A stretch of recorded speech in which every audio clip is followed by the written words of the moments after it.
Let's bring in Andrew McKellar now, Chief Executive of the Australian Chamber of Commerce and Industry. Some compromise between small business, the Small Business Council and the unions, but not your organisation. Why are you so opposed to multi-employer bargaining? Well, look, I think the important thing here is we are out talking to small businesses today in the wake of this, and I have to say they are puzzled because what they are looking for is they're looking for flexibility and they're looking for choice. I think probably the number one priority for small business would be much more around issues like award simplification. I think here this is adding another layer of complexity on top of that. We really don't see how this would work in any way for small business. Because you represent small businesses as well, your chamber. The chamber network is the largest representative group for small business in the country. So it's not something that we can see that there is any real desire from small business to go down this track. We know where the problem is in the enterprise bargaining system. It's the situation where two parties can get together, they can negotiate for higher productivity and higher wages. They take that agreement to the Commission and then it gets blocked. So why, we'll get to that in a moment because we can drill into that in a moment, but why this split between you and COSBOA? Well, I think because that's the Council of Small Business, which have come out today saying that they're open to this. They're saying it's not going to be compulsory. They wouldn't support anything compulsory, but if a small business wants to buy in to build up their negotiating heft, then they can do that. Well, look, honestly, I think we've got to take it with a grain of salt. I'm not sure that that is the way it would work in practice. I think we really would have to put that to the test. So look, obviously, we'll see what they put on the table at the end of this week at the summit.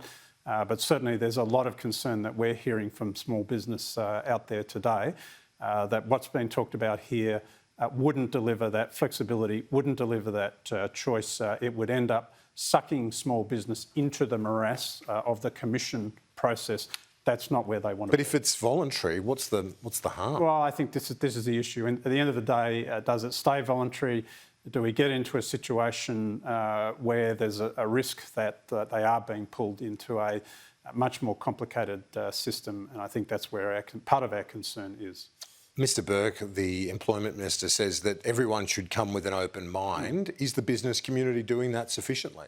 Look, absolutely. And I think we've had good exchange between the various business groups. And I think even listening to what the ACTU have been saying over the weekend, there seems to be a lot of common messaging around understanding where those problems are in the system currently.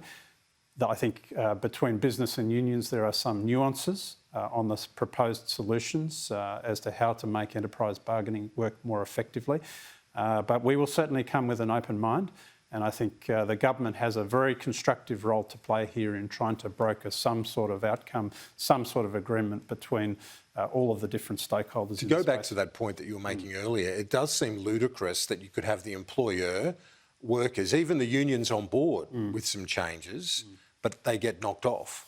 Well, that's how do we have a setup where that operates? Well, we've got to restore confidence in the system. So at the moment, where it's breaking down is in the application of things like the Better Off Overall test. I think we really have to restore the integrity to that process, ensure that if you've got two parties that have reached agreement, they're not being blocked on sort of artificial or hypothetical examples. Do you welcome the fact that federal government looks like they're willing to negotiate on that? Well, I think that sort of said it's a no-go zone. Absolutely, I think that's a very constructive sign. And as we go into the last 2 days of this week, I think we'll get down to that detail.